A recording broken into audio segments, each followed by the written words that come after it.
So when we look at iOS management and lifecycle management, things that I like to take into consideration when looking at a deployment from end to end, from the very beginning when you're looking at activating devices all the way through to backing up and restoring of devices.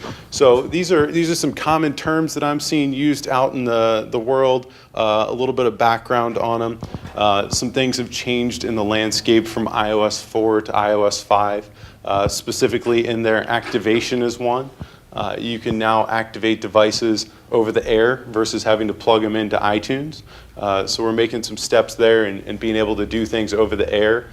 For example, backups can now be done with iCloud in iOS 4. That wasn't a capability. So these are just some of the common terms that I'm seeing used out there. And what we can affect with a mobile device management tool like the Casper suite or any other tool out there in the marketplace, we can affect things from enrollment through configuration. Configuration would be configuration profiles like you would see in Apple Configurator or iPhone configuration utility. Security management, having the ability to do remote wipes and locks of devices while they're out there in the field, so those over-the-air changes.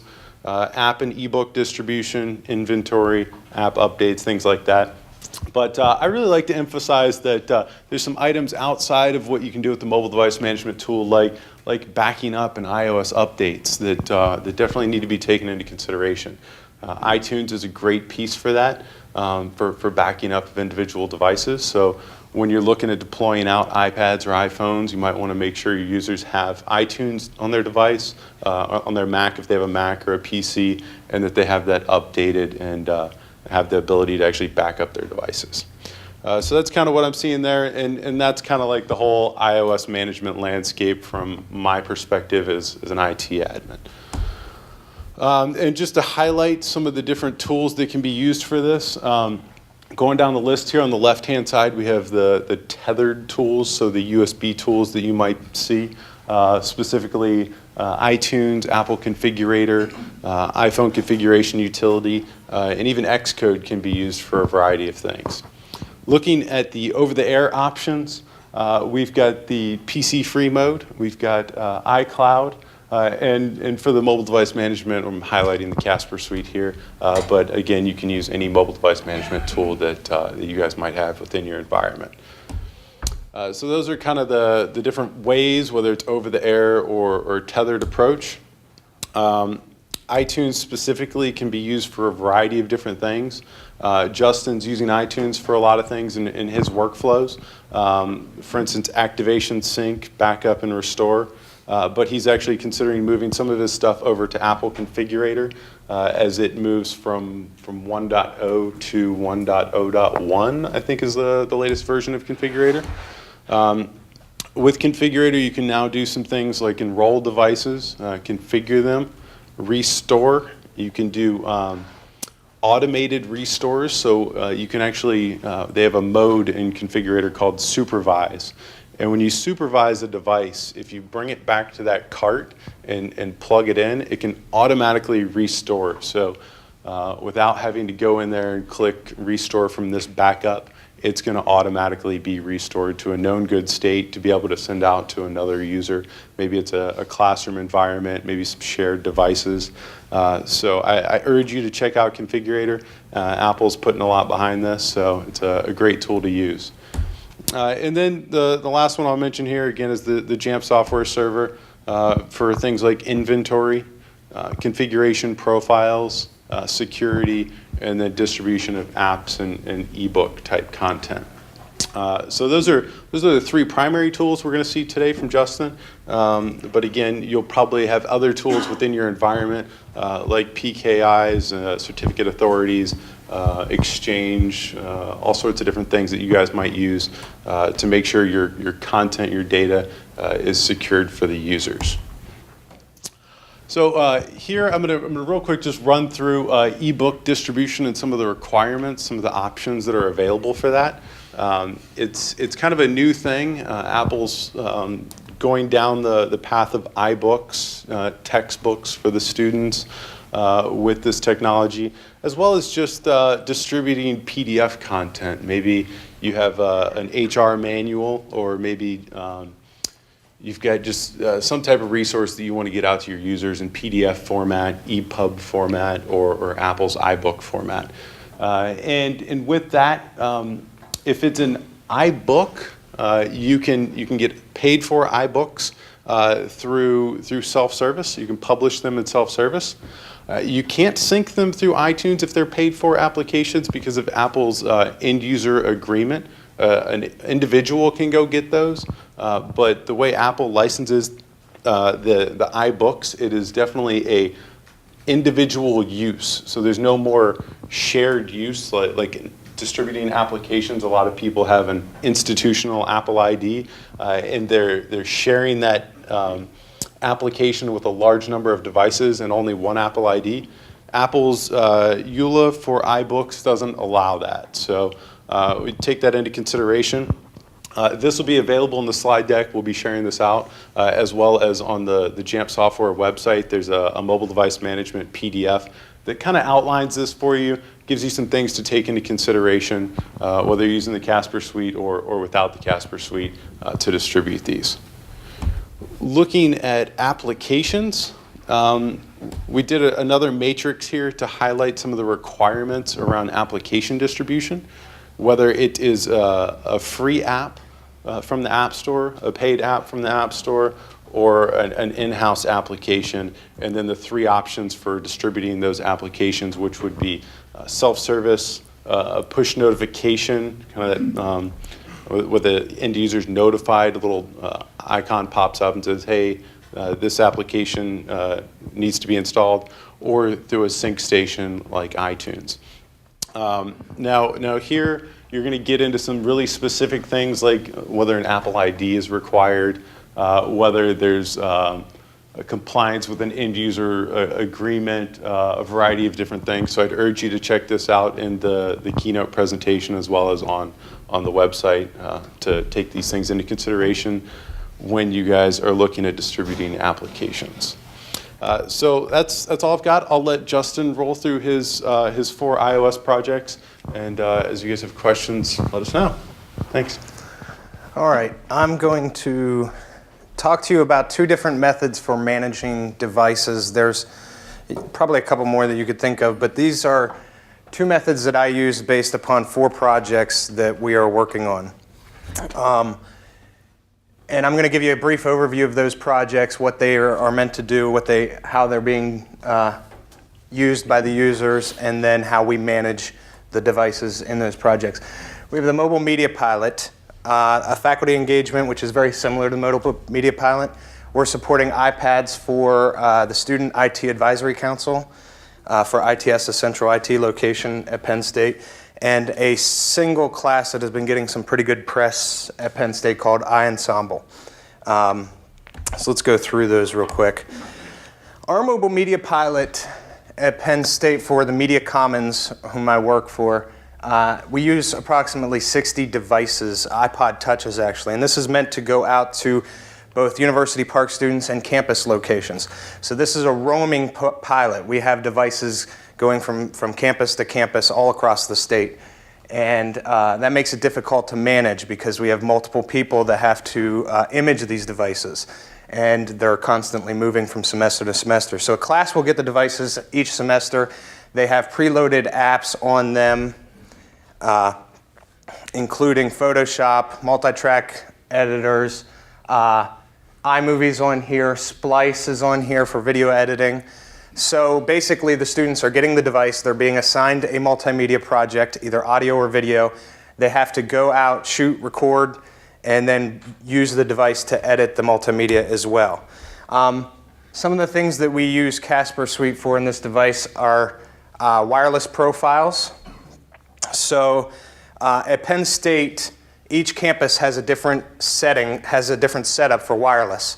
So we have to be able to push different wireless profiles depending on the location of the device. And I use some of the location stuff built into Casper Suites to help me do this, which we'll go over here towards the end when I get into a little tech demo. The faculty engagement project is basically a very similar setup, only the students are in Africa. One thing we did differently with this is we're pushing tutorials to them because they won't be able to use the web clip. They have limited satellite access to internet. So we pushed PDF tutorials out to the devices with iBooks so that they could figure out how to use iMovie if they needed to. So support is difficult for this. We had to think ahead of time about what we prepared for the students so that they could function or create the projects that they needed to create. That gives us one of the methods from which I manage these devices, which I'm right now calling institutional app deployment workflow. This means I'm retaining the apps. So in this workflow, we're using one institutional ID or department ID, Apple ID, and we're using iTunes to make a master backup and sync of the device. So I have three consultants that do this, and they each use their own computer. We set up a single device, we sync it and back it up to an iTunes account on their computer, and then we restore it across multiple devices. During that restore process, we use iPhone configuration utility, which now we're starting to use Apple Configurator, to enroll it into Casper Suite. That's the only profile that we're pushing to the device from the computer. What will happen is that after that device connects to Casper Suite, it will then download its wireless profiles depending upon the location that enrollment profile has set up, which again, I'll show you that here towards the end. So again, Wi-Fi profiles are an issue for us because they're different across locations. And that's why that location-aware stuff will be very important for us, not from the device, but from the enrollment profile perspective. And again, we're using a single Apple ID. The Student Technology Advisory Committee, I'm sorry, I said that wrong earlier, STAC we call it, we're using iPads. And this is a committee or council group that comes together to oversee ITS, which is the Central IT Organization of Penn State. A lot of you are probably from Penn State and know that, but there may be a few that don't. So they generate mountains of reports for this committee. They wanted to go paperless, and this was the way that they did it. Now previously what they wanted to do was they wanted to buy students gift cards. And they came and said, is this the best way to do that? And I told them no, because the students can buy whatever apps that they want with those gift cards. We give them $25, I can cut that cost down and just give them specific apps using Casper Suite. That's only at University Park. This is the list of apps that they use, BlogPress, so they can blog right into the Penn State system. iAnnotate to annotate over the reports that they're getting. Twitter, Yammer, Notes+, lynda.com. Romby is a visualization software for reports. And we also give them web clips, which Casper can push down. And we can update these on a regular basis. So we have polling web clips that we can then update. We can push a poll out to them, and it'll show up as an icon right on the device.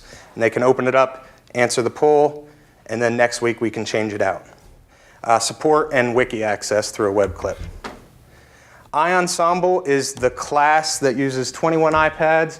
Their actual project is they're evaluating alternative methods for music creation, not using traditional instruments. So they're using applications on an iPad to do this. Some of the apps have DigiDrummer, GarageBand, MiniSynth Pro. Now these two projects are managed completely different from my perspective, and their syllabus is in iBooks. And what I do is I consider this consumable app workflow. We are considering all the apps that go to these students as consumable. That means we're not using a single Apple ID. We're actually just activating the device in iTunes activation mode. We're pushing out the deployment or the enrollment profile, and we're handing it off to the students. And we're using the push stuff that Casper has built in to push out apps directly to the device for both of these projects. They manage their own Apple ID. That means they have ownership of the apps, any paid apps that we push out to them. We lose those. We consider them consumable. This is important because we didn't want to lock down the device. So the students, especially in the Ensemble project, They want to be able to test apps that we haven't already paid for or said that we're going to give them. They want to be able to download stuff that's different than the newest app that comes out. They want to be able to try it. It's a very experimental class. And the same with Stack. We wanted them to be able to incorporate the iPad into their own workflow without being restricted to have to come see an IT person every time they wanted to download an app or update an app. Now, the managed apps work fine for the roaming pilots because that's what we have to do. So the students can't necessarily update the existing apps. They could sign in with their own Apple ID and download apps, but we need to be able to control it because it's just too many devices for us to consider the apps consumable. These projects are a little bit smaller. It's easier for me to say to our purchasing department, hey, we're going to consider this consumable, and after some negotiating, we're able to get there. And we also do web clips, which, again, I'll show you. One of the other things that I rely heavily on Casper suites for is inventory management. And most MDM services should have this available. So I can see how many devices I have enrolled into the MDM server. I can push configuration profiles out. That would be anything that you could create in iPhone configuration utility or Apple Configurator can be done basically in Casper. I can do app management, which I'm going to show you. This is important for me because I can track how many volume purchasing codes I have for an app versus how many devices I have. And I use the location features built into Casper to manage not only my inventory, but also to manage my wireless profiles. Let's go into a tech. We're kind of flying through this. Yeah. If you guys have any questions about the projects before I go into the tech demonstration, now would be a great time to ask. You can help me extend my presentation here. Go ahead. I'll just talk really loud. Did you have much pushback on using apps as consumables? Yes. And how did you deal with that? Because we're dealing with that right now, and I suggested, the amount of work it takes to update all those apps ourselves overwrites the costs of the apps themselves, Well, two ways. Man hours. Before we started using this system, we were giving out iTunes cards. So I was actually able to reduce the cost for the apps that we consider consumable.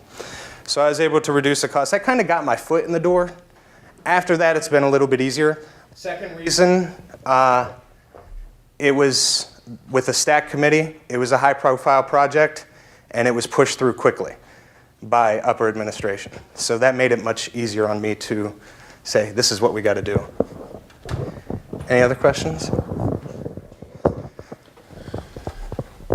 Do you do any mixing and matching of institutional-owned apps and consumer-owned apps on the same device? Because I know that's a big struggle for a lot of people, is trying to figure out a way to give some things away but not give everything away so that the users can still have individual control. Well, one thing we can do is we can use our single Apple ID to download our, so like iMovie, for instance, or GarageBand for the Media Commons pilot, mobile device pilot.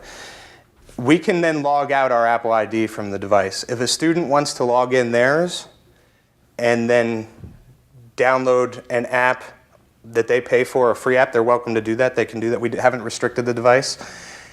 We haven't run into a scenario where we would need to have our institutional ID for certain apps and then ask them to have their own Apple ID and then push an app to them. I just haven't run into that scenario where I needed to do that.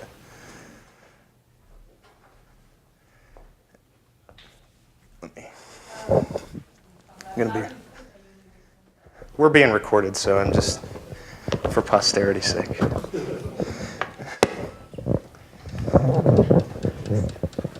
So you said you're pushing wireless profiles with JAMF? Mm-hmm. And so doesn't it talk to JAMF with wireless? How's it getting those profiles? That's the tricky part. So Penn State wireless is very locked down. And what we have to do is actually create an ad hoc wireless setup for the initial connection. Once that initial connection to Casper Suite is made, then it will download those profiles within 5 minutes of being connected. And from there, I can go hand the devices off. Does that answer your question? Why not put a JSS on the DMZ? Say that again? Why not put a JSS instance on the DMZ? Then you would have to do that hoc, really. Yeah, we've thought about that. That's been suggested to me before. I just haven't had a chance to really look at it. And I should clarify for anyone not from Penn State, I don't speak for the entire university. I don't have the resources. Penn State's very departmentalized. So what I might be doing may not be what the next department's doing. And while I'm part of ITS, which is a central IT, I don't necessarily support mobile device management for everybody.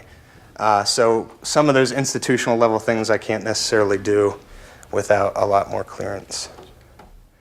Other questions? Question with the iPads and iTouches.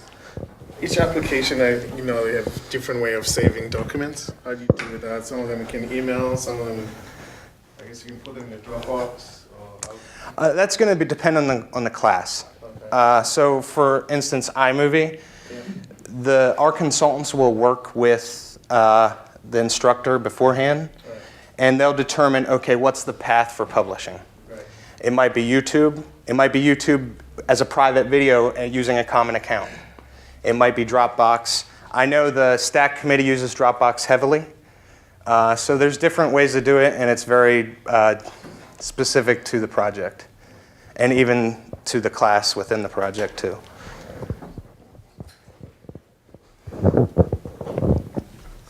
Anyone else? Are we ready to see a little bit of Casper Suite?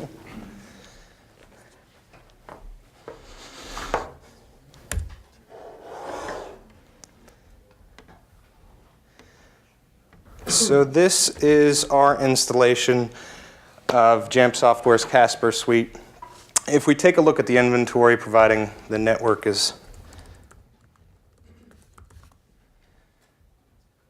going to... You can see that this can fill out pretty quick. So there's some certain steps that I take in order to kind of sectionalize this depending on the project that I do or that I'm working on. And I'm going to highlight some of that stuff now. I'll cover some of this stuff up here in a bit, but I'm going to start with enrollment. So Casper allows you to do over-the-air enrollment. This is great if you're managing staff or user-owned devices because you can just send them an email. Or if you're just, for the first time rolling out MDM, you can send your users an email. If they're on the device and they read the email, they can click the link and it will ask them to install the profile. It's real simple, real easy. I don't use this, and here's why. I use an enrollment profile, which I'll install when I'm setting up the device. And what this allows me to do, if I go ahead and create a new profile, I can name it, I can set a target iOS, I can do a description, I can make it notify me whenever the profile's removed, so if somebody accidentally deletes it or intentionally deletes it. But the important part for me is this location information. So anytime somebody creates or sets up a device from our staff, and they use one of our specific enrollment profiles, any information I enter here will automatically be tagged to that device within the inventory. This is important for me because I set up my projects based on department.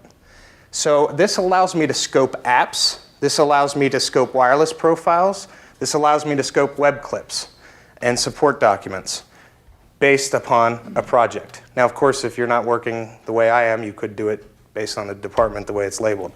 Buildings I use, rather than buildings, I use campuses.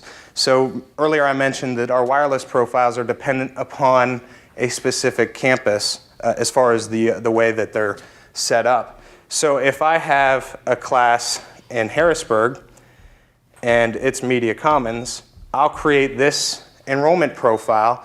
I'll install all those devices during setup with this enrollment profile, and It's automatically going to get scoped the wireless profiles specific for Harrisburg. It's automatically going to get scoped all the apps that it needs. It's going to get scoped all the web clips that it needs and support. Done and done. I don't have to, if I didn't do it this way, I would either have to manually scope the devices, and by scope I mean assign these things to the device, or I would have to set up smart groups, which I can do all of this in Casper, and sometimes that works really well. Or I'd have to go into the inventory for each device and set up this information. This is kind of a quick and easy way to do it. I can also do purchasing information if you wanted to go that far. I don't fortunately need to do that, but that is available. This also gives me another added benefit. So now instead of looking at that long list of inventory, I can see, let's take a look at Stack. I've got 16 devices enrolled. Now I can see just those devices. And I can get detail information on any one device. Again, if the network plays fair. Oops. Yeah. Now it's getting slow. Well, let's go back. I can see detailed information, including what apps are installed. If the user installs their own apps, I can get a list per device of the apps that are installed. I can do security measures, as was mentioned earlier, wipe a device, lock it out. I can do a bunch of different things. I haven't had a chance to use the ebook catalog yet, but we are looking to use this to push our PDF tutorials out to the devices that would then be available for download on demand by the user. Rather than them having to go to a web clip and search out all the stuff, they can just have it in one place through the self-service app. So if you're not familiar with this at all, when you enroll a device, it will automatically download an application called self-service. And that self-service app is where you would find your apps that are scoped to that device, and now ebooks for that device. And it's just one location where you can find everything. If you click an app, it'll kick you back to the iTunes store and to that specific page for that app, and you can download it. If we look at the app catalog, you can see here, now this is where I can really highlight the difference between the two different styles of management. If we look at the MC GarageBand, that's Media Commons, and I look at the VPP codes, I know I have 57 devices. If I were to go back into the enrollment profiles and look at how many devices, I could easily compare and contrast. Because I'm only using one VPP code and I'm installing it across all the devices, but I'm keeping enough codes available depending on how many devices that I have, so that I don't have to, so that I'm in basically legal. I own enough licenses per app to use for all my devices. Now, if we look at, say, one of the Stack apps, you can see they're being redeemed because these are consumable. I've now lost these codes. I have record of it, but we no longer own these codes, except for the two that are still available. Some people haven't downloaded them. One of the things that I like to do with, and I'm not going to talk a lot about volume purchasing. I think there's another session right after this that we'll talk about that. One of the things I like to do is certain apps will give you a 50% discount for when you purchase 20 or more. So when that happens, anytime I have to purchase an app, if I'm purchasing more than 10, I'll just get 20. And then I can manage those codes, so if another project comes up, I have that, because it's cheaper for me and for Penn State to do it that way. Or if I have a staff member in our department that needs to use an app, we can then assign it to them.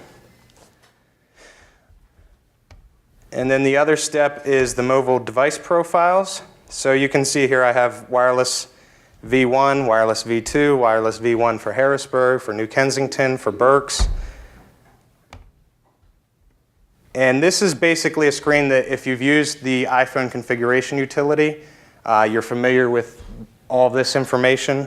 So I can set up web clips, I can set up LDAP directories, and the key with this, or at least the suggested way of using it, is for every one little thing that you're doing, let's say you're setting up a wireless profile and an LDAP directory, for a specific set of devices to set up different profiles for them. Because I did find that sometimes they can get, they can conflict when you do it all in one configuration profile. And then I can scope that out. And what you're seeing here is I can scope that to a group, an individual device, department, or building. I make a large use out of the department and buildings.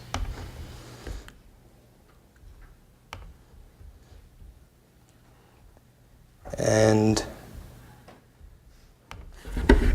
any questions?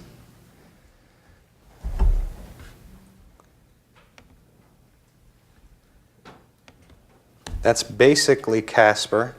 So now's a good time if you guys have any questions or want me to follow up on something specific. When you showed the one screen where you had only one code redeemed because it went to one account. Right. Did you have that set up to go through self-servicing? Did you automatically deploy that? The first time that I set up that account, I redeemed the code to that account. I don't remember if I used self-service or if I just used the URL that comes with. When you download volume purchasing from Apple, you get an XLS spreadsheet and with URLs. So I don't remember which way I did it, but I redeemed it on one account. Actually, you can tell that I used Casper because it came up unavailable. I redeemed it on one account, and then I just synced that to the computer to get a copy of the app, and I authorized it on the specific iTunes installation. Other questions? Kind of booked through this pretty quickly, so feel free to jump in if you have questions or comments, or if you think I'm doing it all wrong.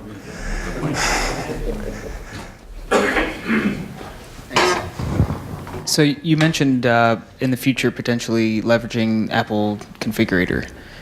Can you speak a little bit to what you see as its current shortcomings and where you see the best possible avenue moving forward? I haven't used it a lot. I've used it a little bit. It's relatively new, and I haven't had much time to spend with Apple Configurator. But the biggest shortcoming for me, specific to my projects, I think its greatest strength is you can set up a sync cart pretty easily. Unfortunately, the projects that I would use it with are roaming. So a sync cart isn't actually going to work for me. So the biggest weakness for me is you can either manage your VPP codes, volume purchasing codes, through Apple Configurator, or I can manage it with Casper. It's better for me to manage it with Casper, so I have trouble installing apps using the Apple Configurator in its current version without duplicating all my effort. One other question I have, is your JSS publicly accessible? Is it internal only? It's internal at the moment. It's not something that we're making a wide service yet to Penn State. Now we have a couple other people have started using it. Our internal IT department. I'm actually not IT, so they're starting to use it for our staff devices. But I am also happy to talk to any department within Penn State about everything that we do on a more one-to-one basis. Other questions? Yeah. Did you see this being used as a method for also managing like email settings?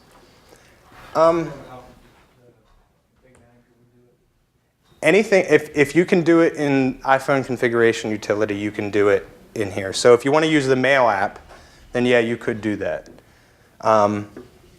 So you could set up certain settings, whatever it is in iPhone configuration utility or Apple Configurator, Casper Suite can do. Yeah, so just to add on to that, one thing that that the configuration profiles can do with email specifically is that you as an IT admin can go in and put in the credentials of the server, the ports that you're using, the information for the device to connect to the server, but then the end user would be prompted to put in their credentials. So you don't have to know their credentials and they don't have to know your server information, and you could change that server configuration on the fly with the over-the-air technology that an MDM provides. The reason I was asking, we already use mobile config profiles for that for end users if they're just wanting to get population. Okay. Or even faculty and staff. But we've had interest in different areas, primarily our main library on campus, to have a set of machines similar to what you have, a dozen or so, available for student checkout. And if they want to set up that device where they're going to check it out for things like email or even download apps themselves, wondering how this mechanism can tie in to flush that data when your student returns it easily.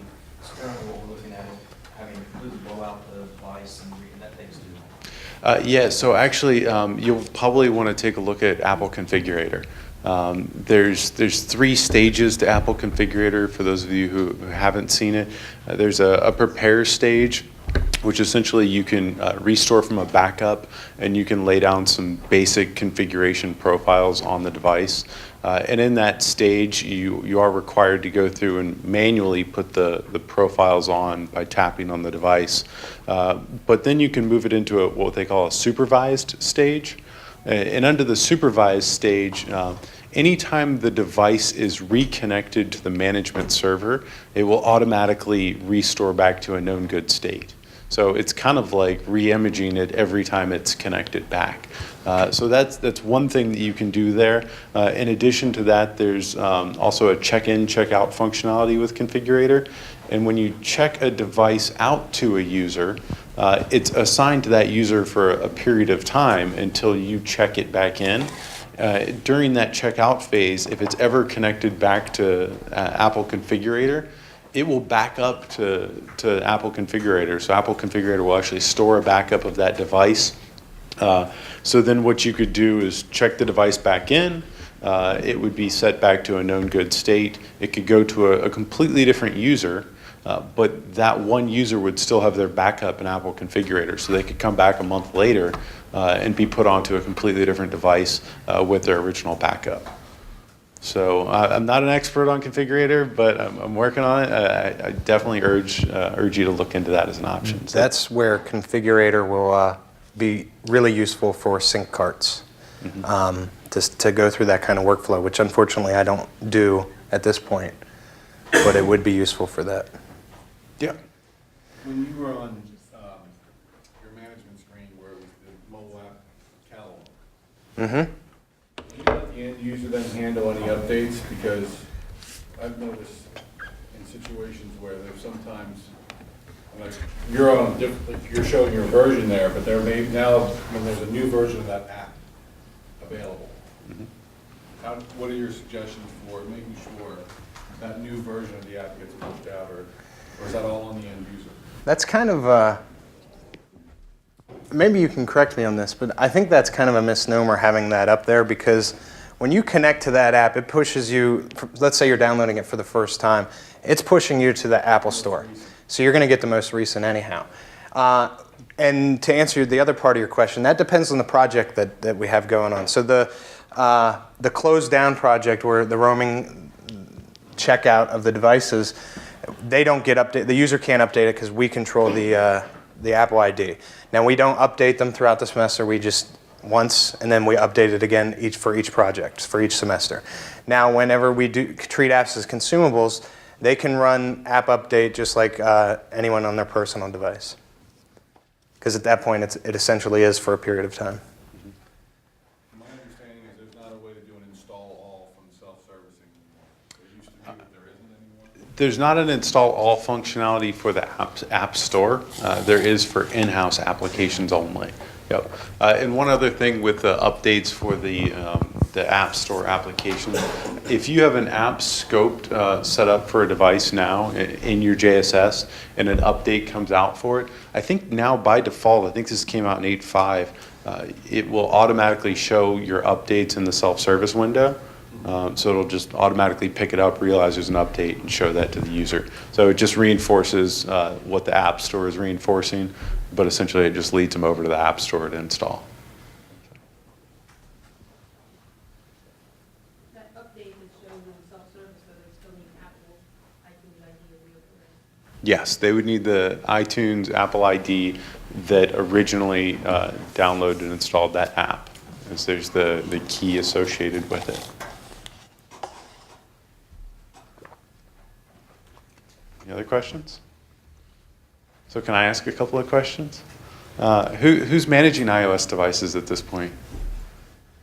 Okay. Are you guys iPads, iPod Touches, iPhones? Yeah. Okay. Cool. And Apple IDs? Is anybody doing shared, institutional? Institutional. Okay. And shared? Okay. Okay. Has anybody gotten away with doing the consumable model? A couple of consumables? Okay. We charge a lab fee for classes. You do charge a lab fee. Students pay for it, yeah. So is that for that individual class that they pay a lab fee? Okay. Has anybody been able to build in like a yearly technology fee that includes applications? Okay. I like that. And what's our distribution here for education versus commercial government? Education. Nice, lots of education. Okay, so this the different models for sync stations and things will probably be very viable to you guys, especially with the configurator piece. One thing that we're looking at doing with Mac management, kind of pairing that over to the iOS world, is using the Composer application to be able to package up a configurator setup off of one machine and then deploy that configurator setup to multiple sync stations within your environment. So if you are using sync stations, you might look at trying to package all that up with Composer and redistribute that out. All right. Any other questions? Did we hit on anything? Sure. I don't know if it relates to Casper or not. Is there a way of tracking any iPads that walk away from the institute? Like when they come on? Or... In what way do you mean tracking? Like geo-tracking, like physical location? Yeah, stolen. Yeah, three of them disappear. Yeah. So there are some geo services out there. We don't provide one. The best thing that I can recommend doing is sending out a command to wipe the device. But some of the considerations in there are that if it's a device that is a locked device and the person that stole it doesn't know the passcode for it, they're going to have trouble connecting it to a wireless network for it to give any type of geo service. And if it does give a geo service, that geo service could be the ISP down the street. So getting an exact location on an iPad or a Mac is very difficult. iPhones might be a little bit easier in that regard. But yeah, geo services are kind of a tough one. We at JAMF Software have kind of steered away from actually tracking devices. To add to that, some MDM services actually do that. We specifically chose JAMF for multiple reasons, but one of them was that it didn't do that. We were concerned that faculty would be upset if they thought we had the ability to track their physical location. Well, like, I guess you can departmentalize it for students, so that I mean, Yeah, but whenever the question comes up, I can say to faculty, and I have in the past, we can't do it. And that there's a level of comfort to knowing that we can't do it, I think, or at least hopefully believing that we can't do it. Because sometimes we, as IT, we kind of get that vibe of the eye in the sky, sort of big brother vibe, and we wanted to avoid that. We wanted to encourage people to use the devices and try them out rather than...